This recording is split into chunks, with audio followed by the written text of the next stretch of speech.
اور کیونکہ آپ کو معلوم ہے ہزاروں نوجوان ہمارے جیلوں میں بند ہیں، بات نہیں آپ کر سکتے ہو. ہماری تو کیا بات، آپ جو جرنلسٹ ہیں بات کرتے ہیں، کتنے سارے ہیں ہمارے جرنلسٹ بند ہیں. ہمارے نوجوان باہر کی جیلوں میں اس وقت خدا نہ خاصا سڑ رہے ہیں، مصیبت میں ہیں. ملازم کیا ہے، اس کے گھر والے بات نہیں کر سکتے ہیں. ہر حساب سے دیکھیے کہ ایک بہت ہی زیادتی کا ماحول چل رہا ہے. تو اس ماحول میں ہمارا اکٹھے چلنا بہت ضروری تھا. اور یہی وجہ تھی کہ میں نے بامبے میں جب انڈیا الائنس کی میٹنگ ہوئی تو میں نے وہاں جب جموں کشمیر کی بات چلی تو میں نے کہا وہاں پر کہ فاروق صاحب ہمارے سب سے سینئر لیڈر ہیں، جموں کشمیر کے حوالے سے یہ فیصلہ کریں گے. یہ سوچ کے کہ فاروق صاحب بڑے ہیں، یہ جج جب کوئی بنتا ہے تو وہ انصاف کی بات کرتا ہے، تو مجھے امید تھی کہ وہ پارٹی مفادات سے اوپر اٹھ کے بات کریں گے.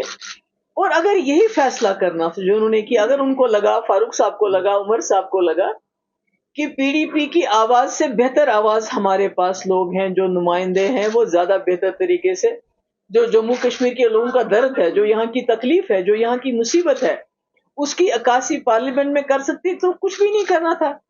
جو بات کل عمر صاحب نے کہی، یہ بات یہ آج سے 2 مہینے پہلے کہہ سکتے تھے. مجھے فون کر سکتے تھے فاروق صاحب، عمر صاحب مجھے بلاتے، مجھے کہتے کہ آپ نے فاروق صاحب کو ذمہ واری رکھی ہے فیصلہ کرنے کی. ہم نے یہ فیصلہ کیا ہے کسی وجہ سے کہ آپ شاید ہمارے لوگ بہتر وہاں نمائندے بن سکتے ہیں، بہتر طریقے سے آپ جموں کشمیر کی آواز پہنچا سکتے ہیں. اس لیے ہم نے یہ فیصلہ ایسا کر دیا ہے کہ آپ مت لڑیے، ہم صرف لڑیں گے. تو شاید جو لارجر انٹرسٹ ہے، کیونکہ آپ دیکھیں ہم کس چیز کے لیے لڑ رہے ہیں، ہم تو لٹ چکے ہیں، ہمارے پاس کیا ہے اب. تو اب ہم پارلیمنٹ کی سیٹوں کے لیے آپس میں ایک دوسرے کے کپڑے پھاڑیں. تو اگر فاروق صاحب نے یا عمر صاحب نے مجھے بلا کے یہ کہا ہوتا کہ آپ نے چونکہ فاروق صاحب کے اوپر ذمہ واری چھوڑی ہے، ہمیں لگتا ہے کہ آپ لوگ شاید اچھی طرح ہماری مشکلات کی عکاسی نہیں کر سکتے، ہمارے لوگ بہتر ہیں، یا ہمارے پارٹی ورکر نہیں مان رہے، وٹ ایور اٹ واز، جو بھی ان کو مطلب فیصلہ جس وجہ سے کیا.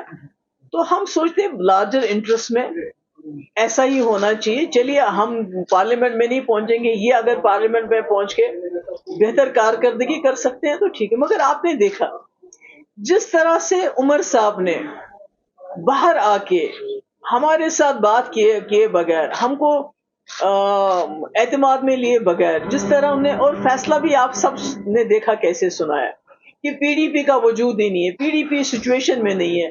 محبوبہ مفتی چوتھے نمبر پہ آئی. تو اس سے کیا ہوا کہ جو میرا ورکر ہے، آپ کا معلوم ہے پچھلے 5 سال سے بی جے پی نے میری پارٹی ساری توڑ کے رکھ دی، بڑے بڑے سارے لیڈر نکال. اب میرے ساتھ کون ہے؟ میرا ورکر، جو بیچارہ پھاکا رہ کے جیب سے پیسہ خرچ کر کے میرے جلسے جلوس میٹنگز میں آتا ہے. تو اس کو بہت دھچکا لگا جب اس نے عمر صاحب کے وہ الفاظ سنے، تو وہ دل برداشتہ ہو گیا، اس کو بہت تکلیف، اس کا دل ٹوٹ گیا کہ یہ کیا کہا جا رہا ہے کہ ایک پی ڈی پی جس کی 28 سیٹیں کچھ سالوں کے اندر، جس نے نیشنل کانفرنس کو کا وجود ہی نہیں ہے. میرے خیال میں اس عمر صاحب کا وہ بہت سخت تھا، اور اس سے میرا ورکر جو ہے بہت ہی زیادہ مایوس ہو گیا اور تکلیف بھی ہوئی. تو آج میں کس منہ سے جا کے ورکر کو بولوں گی کہ عمر صاحب کہتے ہیں جی پی ڈی پی کو کینڈیڈیٹ نہیں اٹھانا چاہیے، ان کو ہمیں سپورٹ کرنا چاہیے. تو یہ کیا یہ آسان ہے؟ جب آسان تھا تب تو ان لوگوں نے کیا نہیں، جب ان کو ایسا کرنا چاہیے تھا تب تو کیا نہیں. اور جب آپ گھر میں کسی کو بڑا بناتے ہو، مالک بناتے ہو، جج بناتے ہو، تو جج کا فرض بنتا ہے وہ ذاتی جو مفادات سے اوپر اٹھ کے فیصلہ کرے اور انصاف کا فیصلہ کرے. تو مجھے لگتا ہے مجھے آج آپ کے ساتھ یہ بات اس لیے بھی کرنی پڑی کیونکہ ہر طرح سے میرے ورکر فون کر رہے ہیں، بہت مطلب وہ مایوس ہو گئے ہیں کہ یہ کیا ہو رہا ہے، انہوں نے تو ہماری اتنی بے عزتی کی ہے تو ہم کیا لڑ نہیں رہے ہیں. تو اس لیے میں نے سوچا کہ آپ لوگوں کے ساتھ بات ہو جائے، ان کو سے اوپر اٹھ کے سوچیں گے. میں تو کبھی سوچتی ہوں اگر مفتی صاحب یہاں پر ہوتے، ان کا تو ایٹیٹیوڈ بالکل ڈفرنٹ ہوتا ہے. وہ شاید یہ کہتے ہیں کہ ہم کوئی سیٹ نہیں لڑیں گے، آپ ہی تینوں لڑو، اگر اس سے جموں کشمیر کی آواز پارلیمنٹ تک پہنچ جاتی. مگر مجھے افسوس ہے کہ میں نے تو کہہ دیا، میں نے تو اپنا فرض نبھایا، مگر جو انہوں نے کیا، اور اس کے اوپر سے جو عمر صاحب کی بعد میں پریس کانفرنس تھی وہ بہت انفارچونیٹ تھی، وہ بہت دل کو خراب کرنے والی تھی کہ پی ڈی پی کون ہے، ان کا وجود کہاں ہے، یہ کیا ہے. تو اس سے تو انہوں نے